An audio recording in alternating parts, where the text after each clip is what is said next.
Halo semuanya, kembali lagi bersama saya Michael. Di video kali ini kita akan melakukan update market kripto, teman-teman. Kita akan menjawab pertanyaan kapan kripto bottom, khususnya untuk Bitcoin ya, secara harga. Nanti kita akan fokus lebih ke arah teknikalnya, secara mungkin overview di longer time frame, di higher time frame ya, teman-teman. Kita akan lihat time frame weekly yang nanti akan saya bahas juga. Jadi ini akan cukup menarik, teman-teman. Jadi kalau misalnya kalian suka video ini, perspektif di mana kita nggak hanya membahas mengenai short term, tapi juga longer term ya. Jangan lupa untuk like videonya teman-teman, or share videonya, dan pastikan kalian subscribe channel ini juga. Dan ya, kita langsung masuk dulu aja ke dalam intronya terlebih dahulu ya.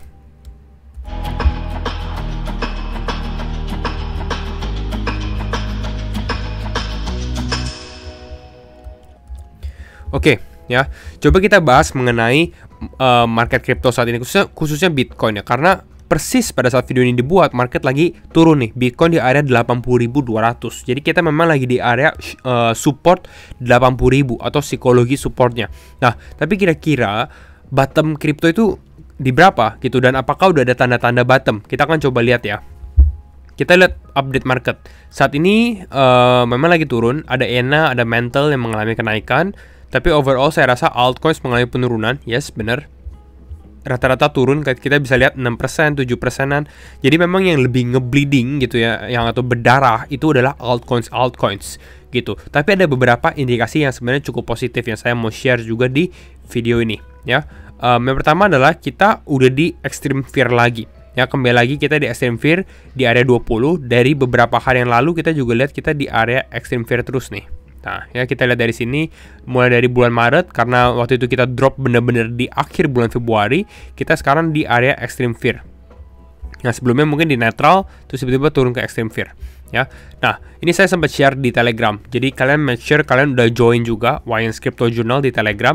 Ini free, kalian tinggal join aja. Saya share informasi hampir setiap hari lah di sini. Ini mengenai kita 3 kali extreme fear, teman-teman. Ada di COVID crash, pada saat crash pandemi gitu ya. Lalu kita lihat juga ada 2022 bear market, kita juga mengalami hal yang sama. Di sini cukup lama di periode ini. Lalu saat ini kita di periode ketiga gitu ya, di jangka waktu yang cukup berdekatan juga. Ini pada saat justru kemarin beberapa good news keluar ya, di mana Trump membuat strategic Bitcoin Reserve dan lain-lain. Kalian bisa cek video saya yang terakhir di official Bitcoin Reserve di sini. Ya, jadi sebenarnya saat ini extreme fear kita ini lebih unik lah. Yang pertama ini kita pandemi, Black Swan event ya. Lalu yang kedua ini bear market ya, normal lah. Orang-orang sentimen udah turun, mungkin udah rendah. Kalau saat ini sebenarnya kalau kita lihat dari 4-year cycle theory, technically kita bisa jadi belum top gitu. Bisa jadi bull run masih akan berlangsung. Mungkin masih ada one more leg up istilahnya. Tapi saat ini kita udah di extreme fear. Ini periode yang belum pernah terlihat di cycle-cycle sebelumnya juga. Nah, kalau kita lihat secara ETF flow sendiri, ini saya sudah bahas kemarin, jadi nggak terlalu dalam. Tapi memang kita lagi mengalami outflow. Dan kita sudah mengalami biggest outflow yang cukup besar, 1,1 miliar dolar, itu di 25 Februari. Ya, jadi kita udah extreme fear, kita udah outflow-nya udah besar juga. Jadi sebenarnya ya technically kita udah sedikit mau bottom ya, kalau menurut saya pribadi. Jadi istilah bottom is quite near lah, atau udah mulai dekat. Bahkan sekarang kita udah set di 79.000 nih gitu. Nah, untuk makro saat ini memang kita lihat di economic calendar, minggu ini dan minggu depan akan cukup menarik ya. Hari Rabu akan ada CPI atau Consumer Price Index atau inflasi. Lalu kita bisa lihat juga hari Kamis itu akan ada Producer Price Index atau PPI ya, jam 7:30. Kalian harus ingat ya, dari jam 8:30 sekarang udah jam 7:30 karena udah maju 1 jam gitu ya, ada daylight saving time gitu. Ya, ini untuk makronya. Jadi secara makro sendiri di dalam 2 minggu periode 2 minggu ini mungkin akan cukup menarik, dan kita akan fokus lebih ke arah makro datanya gitu, dikarenakan memang ini yang mungkin ada sentiment shift mungkin dari makronya kalau memang hal ini terjadi. Nah, kita kalau lihat secara likuidasi ini setiap hari Minggu atau setiap hari Senin pasti likuidasinya itu cukup besar gitu ya. 645 juta dolar yang terkena likuidasi, dan saya rasa mungkin akan lebih banyak lagi ini ketika market drop. Saat ini Bitcoin udah di 79.000, mendekati sebenarnya previous week kita yang di sini. Ya, nanti kita bahas lebih ke arah teknikalnya juga. Nah, ini buat teman-teman overview-nya dulu biar melihat keadaan market dari Fear and Greed, ETF, lalu makroekonomi. Dan sekarang kita bahas juga mengenai liquidation heat map. Dimana kalau kita lihat di liquidation heat map 2 minggu, ya, likuidasi sebenarnya di atas gitu. Mungkin orang-orang tendensinya, oh berarti kita akan naik nih ke area 95.000 karena likuidasi besar di sini. Yes, it's possible gitu ya. Tapi saat ini memang keadaan makronya, uncertainty-nya itu cukup tinggi.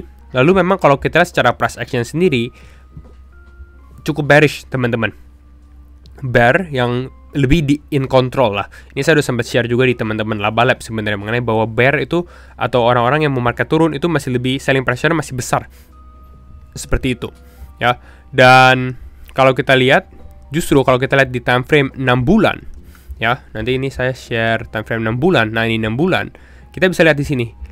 Kalau kita lihat ya, area liquidation yang di bagian atas ini lebih tipis. Justru yang di bawah sini ini yang malah lebih strong gitu. Jadi kita sudah mendekati area-area di sini nih.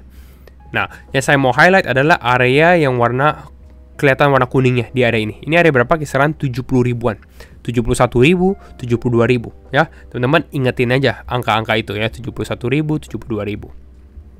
Nah, lalu jadi kita nggak hanya baca liquidation heat map, kita lihat juga di ini funding rates, teman-teman. Funding rates ini lebih advance. Ini mungkin teman-teman yang buat trading futures dan lain-lain. Tapi kalau kalian mengerti, mungkin kalian bisa ngerti yang saya mau jelaskan mengenai bahwa funding rate saat ini udah ada beberapa yang negatif gitu ya di beberapa exchange. Dan funding rates yang negatif sebenarnya bisa mengindikasikan bahwa rata-rata orang mungkin lebih membuka posisi shorts ketimbang posisi long. Jadi semua orang beranggapan bahwa market akan turun lebih dalam. Ya, which is mungkin partially correct gitu ya.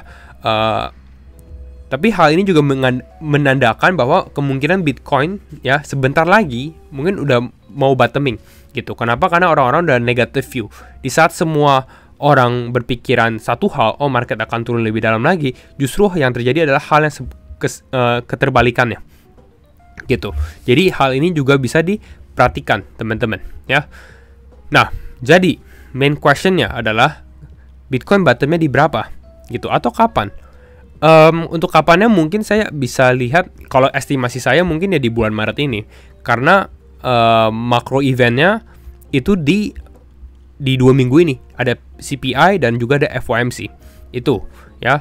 Tapi kalau kita lihat secara teknikal, nah ini kita coba lihat lebih dalam ya, secara weekly dulu deh mungkin ya. Memang di sini kita lihat ada, bisa dikatakan ada fair value gap ya. Ini area gap yang cukup besar di weekly. Tapi kita udah feel ya, kita udah feel setengahnya gitu ya. Ini gap atau bisa dikatakan sebenarnya imbalance. Kalau saya mau jelaskan, imbalance ini artinya kita lihat 2 minggu yang pada saat bulan November gitu ya. Di sini market naik begitu cepat gitu ya. Dan ini create imbalance. Imbalance adalah tidak seimbang, di mana buying pressure-nya lebih besar ketimbang selling pressure-nya. Makanya market mengalami kenaikan cukup signifikan, gak ada penurunan, dan ini create ya imbalance tersebut. Dan saat ini kita bisa lihat harga Bitcoin itu menutup gitu ya area tersebut, gapnya. Lalu kita lihat juga ada di CME CME yang kemarin di sini juga ada gapnya. Tapi kalau gap ini berbeda karena ini gap yang dibentuk dikarenakan closing weekdays. Jadi cuma buka hari weekdays. Jadi kalau misalnya ada perubahan harga pada saat weekend, itu akan create the gap gitu. Saat ini justru ada gap lagi nih di area kisaran 86.080. Nggak ada gap deh, sorry, karena ini shadow candle ya teman-teman. Jadi ya possibly kita masih bisa testing untuk fill gap yang kecil ini. Ini kisaran 77 ribuan. Nah, sekarang kita lihat di chart yang tadi. Oke. Nah, berarti kira-kira di berapakah bottom untuk Bitcoin? Sebenarnya kalau saya lihat pribadi ya, area 71.000 ini akan menjadi key level. Ya, area cukup krusial. Sebelumnya ini menjadi top kita di awal tahun, awal tahun lalu, April 2024 gitu ya. Jadi kalau misalnya kita testing area ini, itu bisa dikatakan mungkin akan menjadi area yang cukup kuat untuk support gitu. Nah, dan kalau kita lihat juga di sini ada beberapa hal juga. kalau kita lihat dari misalnya kita tarik garis Fibonacci dari bottom di sini ke all time high-nya. Nah, kalian bisa lihat golden ratio itu di area berapa? Golden ratio-nya justru berada di kisaran area 72.000, 71.000 sampai 70.000 ya. Jadi kalau misalnya untuk case saat ini mungkin akan yang menjadi key level adalah kisaran 70 sampai 72. Ya, kalau memang misalnya market turun. Ya, kalau ternyata kita turunnya lebih dalam, itu saya bisa katakan itu udah was-was, ada kemungkinan kita masuk bear market, kecuali itu liquidation week ya teman-teman. Tapi itu cukup bahaya kalau misalnya kita turun dari ini. Nah, ada beberapa indikasi juga sebenarnya. Yang bisa diperhatikan juga adalah exponential moving average 50-nya. Ya, di saat ini di area 76.800 atau bisa dikatakan sekitar 77.000. Ya, saya sebenarnya maunya adalah mungkin kita bisa tes area ini. Area yang kita bahas 72.000, 71.000. Mungkin kita bisa testing area ini. Gitu ya. Tapi saya nggak mau Bitcoin ini untuk close di bawah exponential moving average 50-nya. Gitu. Jadi kalau misalnya secara weekly dia turun ke bawah lalu naik lagi dan closingnya cukup strong seperti yang kita alami di sini, turun ke bawah ke 77.000, tiba-tiba naik lagi ke 95.000. Itu lumayan. Itu quite bullish, istilahnya ada demand gitu. Tapi kalau misalnya ternyata kita close di bawah, itu harus berhati-hati juga kalau misalnya kita close di bawah exponential moving average 50-nya. Nah, tapi kita bisa lihat lah bahwa saat ini sebenarnya udah cukup mendekati gitu ya. Jadi kalian bisa mulai gitu ya, mungkin untuk dollar cost averaging juga. Saya rasa Bitcoin di area 76, 75 atau bahkan worst come to worst 72-an itu juga masih menjadi good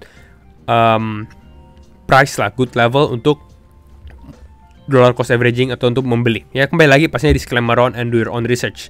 Ya, kalau misalnya view kalian masih bull market masih bisa terjadi, ya saya rasa 170.000 Bitcoin ke 120.000 masih lumayan gitu ya.